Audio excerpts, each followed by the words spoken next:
నిరుపేదలకు ఉచితంగా ఎల్పీజీ సిలిండర్లను పంపిణీ చేసేందుకు 10 ఏళ్ల క్రితం కేంద్ర ప్రభుత్వం ప్రధానమంత్రి ఉజ్వల యోజన పథకాన్ని ఎంతో ప్రతిష్టాత్మకంగా ప్రారంభించింది. ప్రారంభంలో లబ్ధిదారులకు 14.2 కిలోల బరువున్న 12 సిలిండర్ల వరకు రాయితీపై అందించగా గతేడాది వీటి సంఖ్య అయితే 9కి కుదించేసింది.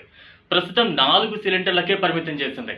ఉజ్వల లబ్ధిదారుల సగటు వార్షిక వినియోగాన్ని పరిగణలోకి తీసుకుని రాయితీ సిలిండర్లను తగ్గించినట్లుగా కేంద్ర పెట్రోలియం, సహజ వాయువు మంత్రిత్వ శాఖ అదనపు కార్యదర్శి తెలిపారు.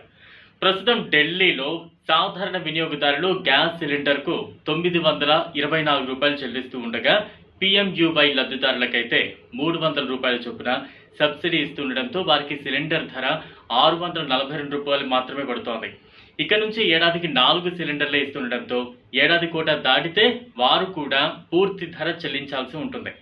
అంతర్జాతీయంగా సౌదీ కాంట్రాక్ట్ ప్రైస్ ఫిబ్రవరి నుంచి 46% పెరగడంతో ఒక సిలిండర్ సరఫరా ఖర్చు ప్రభుత్వానికి 1600 రూపాయలు దాటుతోందంట.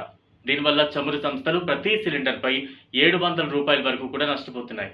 ఈ నష్టాలను తట్టుకోవడానికే లబ్ధిదారులకు ఏడాదికి కేవలం మొదటి 4 సిలిండర్లపై మాత్రమే 300 రూపాయల చొప్పున రాయితీ ఇచ్చేలా కేంద్ర ప్రభుత్వం ఈ నిర్ణయం తీసుకుంది.